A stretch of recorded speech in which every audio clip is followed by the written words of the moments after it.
Hey guys, welcome to my video. I wanted to show you my little mini quad. This video is not about this. It's actually about the propellers that we tend to use on these little guys. I primarily got into the hobby with the Hubsan micro quads, and I mainly use those propellers, but this is a 135 millimeter carbon frame, and these are Parrot rolling spider propellers. You're obviously familiar with them since you're looking at this video, so won't spend too much time on them, but you'll find that these propellers are pretty good, except their one weakness is they require a little bit of balancing, and they tend to come loose from the shaft. So I'm gonna show you a quick way, well, not so quick, but I'll show you a good way to solve the loose fitting problem for these Parrot Props, which you could probably use for any other prop that you have a problem with them flying off.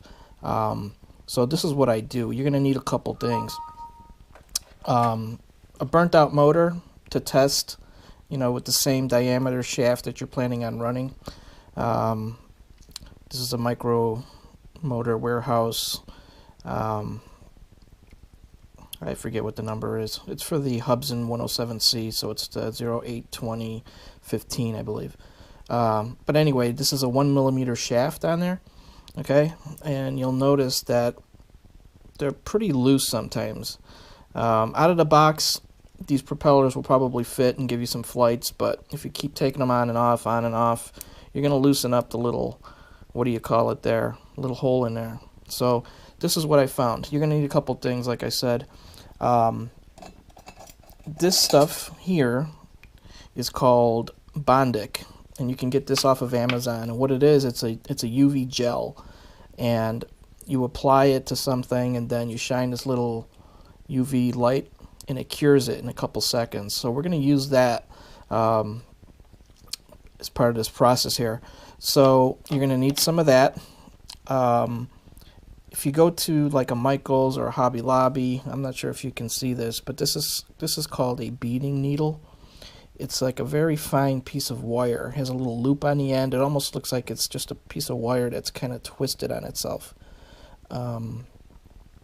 Basically, what you want to use is something like that you can fit in the hole, in the propeller hole here, without it actually touching the sides of the hole. Okay, so you're going to need something small enough, something thinner than 1 millimeter, preferably even thinner than that. And if I could only find my calipers, I'll show you how thin this piece of wire is. This is coming in at a 0.29 millimeter. Okay, so pretty thin. So what you're going to need to do is take some of this goop, this Bondic stuff. What I'll do is I'll squeeze out a little bit on a piece of paper. Not too much. We're not going to use much. Just like a dot. Okay, about that much. And close this guy up. And you're going to take your little needle thingy, and you're going to dip the edge of the needle into it, so you pick up just like a tiny little droplet on the edge of the needle. Okay, and then what you're going to do is stick it in the hole without touching the side of the hole.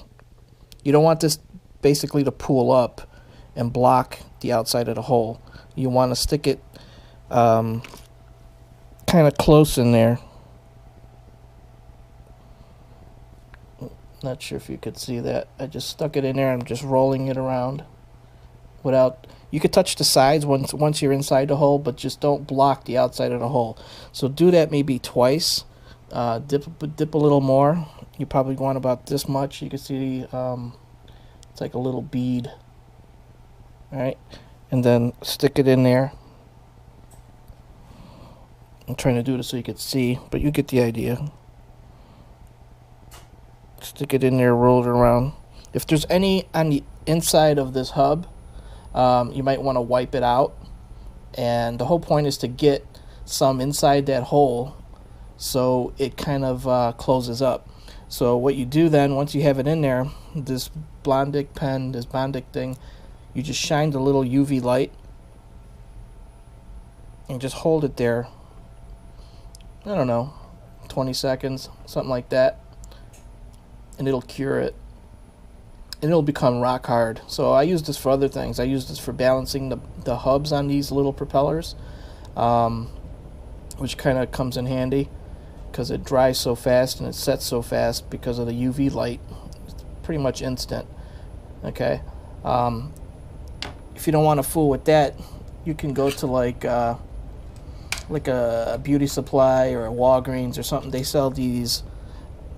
They're for, I guess chicks use these for using the same type of gel on their nails. It's just another UV light but bigger, and this has a button on it. So what I do is I'll just press the button. It has like a 30-second timer, and I'll just place it over the propeller hole that we filled with some of that gel. Okay, so this is cured. And now you want to take your motor, your busted motor, and test the fit. Okay, now you can see I can't get it on. Okay, so that's a good sign. And I probably wouldn't be able to force it on.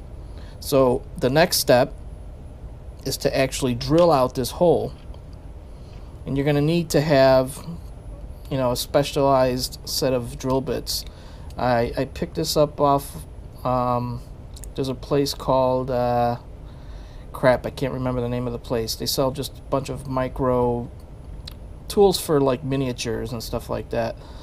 Oh god, I can't remember. I'll put it in the description. But this is basically a drill set that has drill bit sizes that go from, let's see, number 61, well, number 80 to 61. 61 is about the biggest, which is about 1 millimeter. This is a millimeter size here, which is about the same size as the motor shaft. And you don't want to use that because if your drill bit isn't centered in your chuck, and I'm going to use a Dremel for this, you could wind up making the hole bigger than 1 millimeter, and that'll defeat the whole purpose. So what I did was step down 2 sizes, and I landed on size number 63, and this is a .037 size drill bit. Okay, so I chucked that up here in my little Dremel. You need to have one of these adjustable chucks to get down to the size of this little drill bit. So what you're going to do then is stick it in the hole and drill, turn it on all the way through and pull it out real quick. Okay, you don't want to spend much time in there. And you do want to go all the way through. This offers you some extra protection in case you land upside down. You won't damage your motor. If the props are pressed down against the motor, it'll just slide up and down on the shaft instead of knocking, you know, the can off the bottom of the cap off the bottom of the motor can.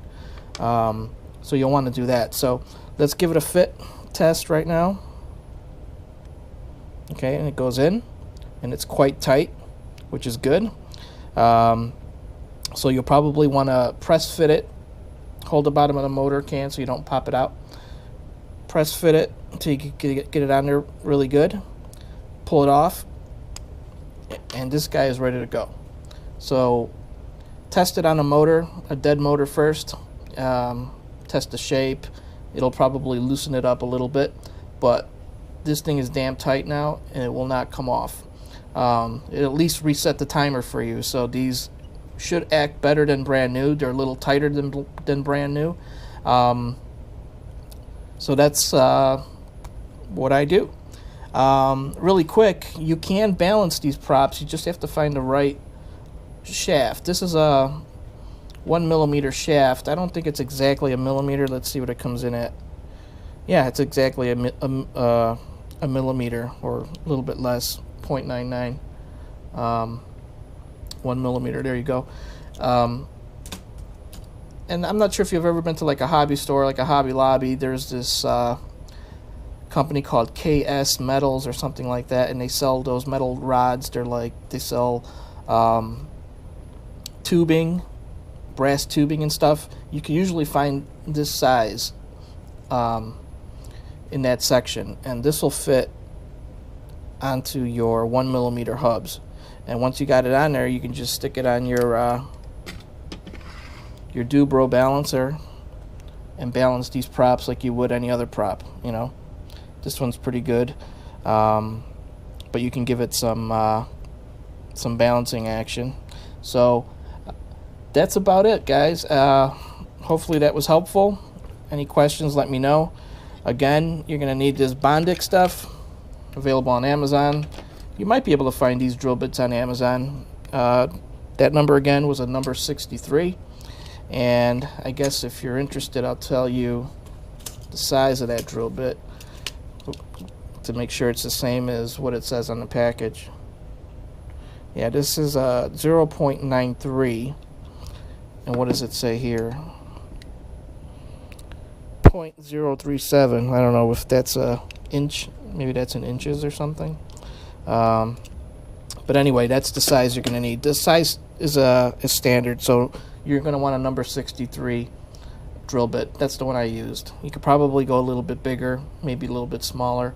But all in all, that's the process. So hopefully you enjoyed it. If you did, like it. If not, that's okay. I'm not making a living here. I'm just sharing what I know. All right. Bye-bye. Good thing.